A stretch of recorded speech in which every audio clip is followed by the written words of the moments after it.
মেয়ে প্রশ্ন করে। বাবা আসছে না কেন? রোজ তো আসে, আজকের কেন আসছে না? আজও আসবে। দেরির একটাই মানে হয়, কিন্তু মানেটা ভাবতে চায় না বউ মানুষটি। বউটি আস্তে আস্তে বুঝতে পারে তার মানুষটি আর ফিরবে না। আজকের গল্প শীর্ষেন্দু মুখোপাধ্যায়ের লেখা অপেক্ষা। শুনতে থাকুন গপ্পলেন, আপনার গল্পের ট্রাফিক জ্যাম। মেয়ে দাঁড়িয়ে আছে জানলার চৌকাঠে, দুহাতে ধরে আছে জানলার শিক, শিকের ফাঁকে মুখ গলানো। তার বাবা ফিরতে দেরি করছে। বাবা ফিরলেই তারা সবাই আছে দোকানে যাবে, আজ ফ্রক কেনা হবে পুজোর। কিন্তু বাবা ফিরছে না। 5 বছরের মেয়ে সব কথা কইতে পারে। হঠাৎ মুখটা ঘুরিয়ে চেঁচিয়ে জিজ্ঞেস করলো, কটা বাজে মা? মেয়ের মা সেলাই মেশিন থেকে মুখ তুলে ঘড়িটা দেখে, 7টা। মানুষটা এত দেরি কখনো করে না। বড় মেয়ে নেওয়াটা বউ নেওয়াটা মানুষ। অফিসের পর আড্ডাটাও খুব একটা বড় দেয় না, দিলেও আগে ভাগে বলে যায় বাড়িতে ফিরতে দেরি হবে। সরকারি অফিস, তাই ছুটি টুটির ধার ধারে না। অফিসের ভিড় ভাঙার আগেই অফিস থেকে বেরিয়ে পড়ে। তার উপর আজ পুজোর কেনাকাটা করতে যাওয়ার কথা। দেরি হওয়ার কারণ নেই, তবু 7টা বেজে গেল, মানুষটা আসছে না। মেয়ের মার বয়স মোটে 26, 6 বছর হলো বিয়ে হয়েছে। দেখতে শুনতে আজও বেশ ভালো, পাতলা দীঘল গড়নের যুবতী, এখনও কত স্বাদ আহ্লাদ। মেয়ের বাবারও বয়স 30-এর মধ্যেই, ভালো স্বাস্থ্য, সাবধানী, সংসারী এবং সঞ্চয় পুরুষ। সংসার সুখেরই। তারা দুবেলা ভাত খায় এই অকালের দিনেও। তবু কেন 7টা বেজে গেল? সময়ের চোরা স্রোত কেন বয়ে গেল হু হু করে? মেয়ের মা সারাদিন সেলাই করে। মেয়ের বাবার বড় শখ হয়েছে ফতুয়া পরবে। পরশু 4 গজ পাতলা লং ক্লথ কিনে এনেছে। 2টো ফতুয়া সেলাই করতে করতে চোখ ঝাপসা, মাথা টিপটিপ করছে। মেশিনটা সরিয়ে রাখে বউ মানুষটা। মন ভালো লাগে না, দুশ্চিন্তা হচ্ছে বড়। 7টার মধ্যে না আসার তো কোনো কথা নেই। মেয়ে আজকাল স্কুলে যায়, তাই মেয়ের মার সারাদিন একা ভোগা।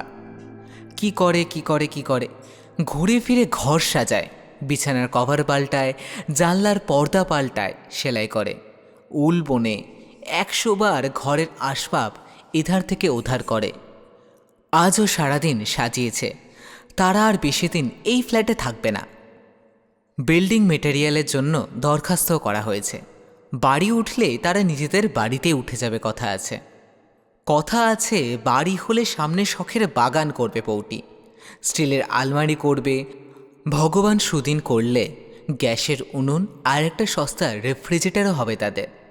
মেয়ের বাবার শখ টেপ রেকর্ডারের আর ডাইনিং টেবিলে, তাও হয়ে যাবে। সাশ্রয় করে চললে সবই পাওয়া যায়। কিন্তু 7টা বাজে, সময় বয়ে যাচ্ছে। মেয়ের মা রান্নাঘরে আসে। দুশ্চিন্তা আর দুশ্চিন্তা। দেরির একটাই মানে হয়, কিন্তু মানেটা ভাবতে চায় না বউ মানুষটি। সে ঢাকনা খুলে দেখে রুটিগুলো শক্ত হয়ে গেল কিনা। সে এলে আবার একটু গরম করে ঘি মাখিয়ে কচুর ডালনার সঙ্গে দেবে।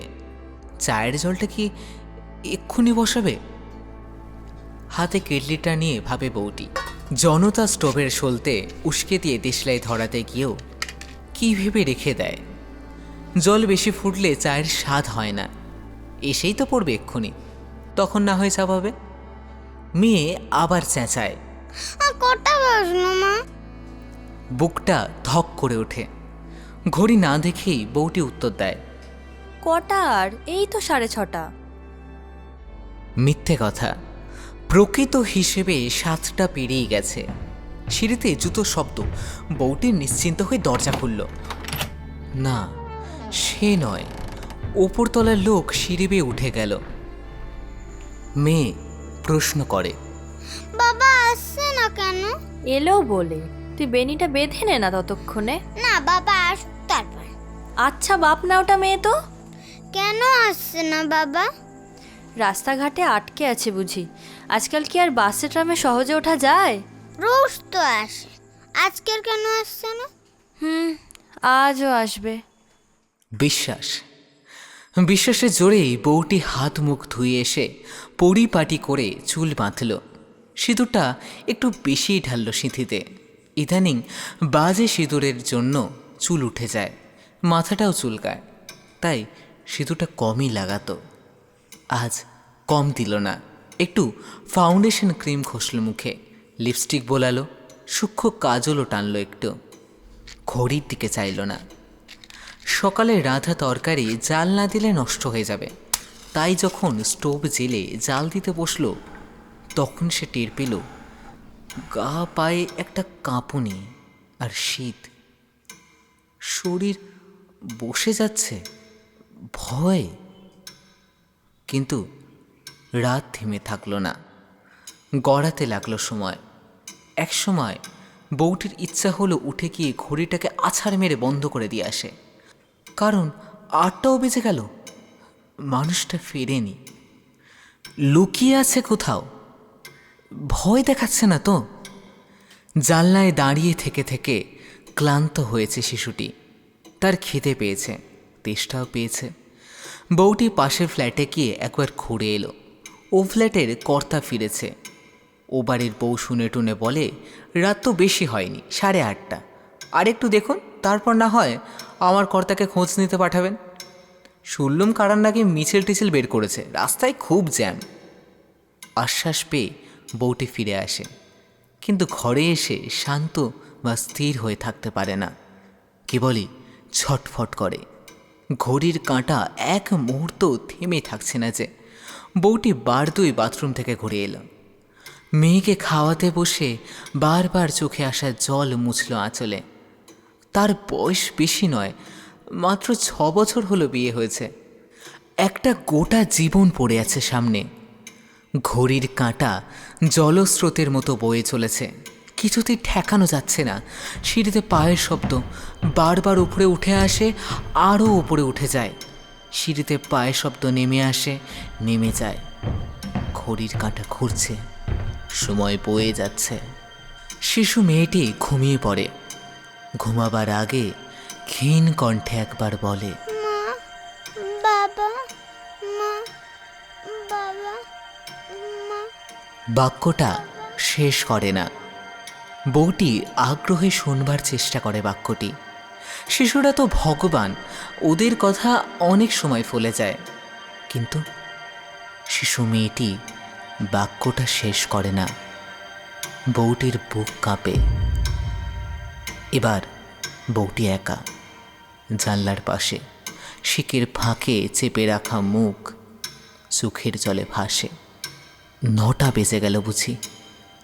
বউটি আস্তে আস্তে বুঝতে পারে তার মানুষটি আর ফিরবে না।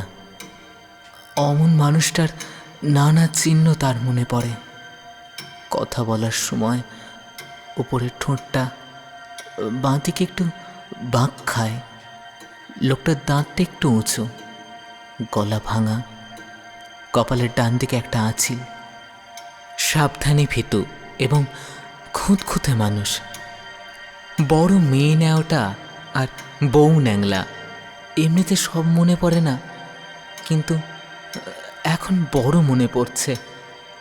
বউটি হাপুস হয়ে কাঁদতে থাকে। সদর খোলা ছিল, সিঁড়িতে শব্দ হয়নি। অন্ধকার ঘরের ভিতর একটা ছায়ামূর্তি এসে দাঁড়ায়, প্রশ্ন করে, এ কি, সব অন্ধকার কেন? হ্যাঁ, চমকে ওঠে বউটি, বুঝতে পারে মানুষটা ফিরেছে। কি হয়েছিল শুনি? আর বলো না, সত্যকে মনে আছে? কে সত্য? কোন ঘরের? আমার বেস্ট ফ্রেন্ড। বলা নেই কওয়া নেই, হঠাৎ স্ট্রোক করে মারা গেল। খবর পেয়ে অফিস থেকেই গিয়েছিলুম। মনটা যে কি খারাপ লাগছে। বউটি আলো জ্বালে, ঘরদোর আবার হেসে ওঠে। তারা খাওয়া দাওয়া সারে, হাসে, গল্প করে। মানুষটা বারবারই তার মৃত বন্ধুর কথা বলে। বউটি বলে, আহা গো বেচারা। কিন্তু বউটি তবু সুখী বোধ করে, কারণ তার মানুষটা ফিরেছে, মানুষটা ফিরেছে, মানুষটা বেঁচে আছে। আজকে শুনলেন শীর্ষেন্দু মুখোপাধ্যায়ের লেখা অপেক্ষা। মেয়ের চরিত্রে দেবলীনা, মেয়ের মার চরিত্রে সাগরিকা, মেয়ের বাবার চরিত্রে অনিরুদ্ধ এবং গল্পের সূত্রধর আমি অঙ্কনশ্রী। গল্পের রেকর্ডিং এবং গল্পের সাউন্ড ডিজাইনিং অসিত। শেষ হলো আজকের গল্প শীর্ষেন্দু মুখোপাধ্যায়ের লেখা অপেক্ষা। দেখা হচ্ছে ফের আগামী সপ্তাহে গপ্পোলেন অরিজিনালসের আরও এক নতুন গল্প নিয়ে।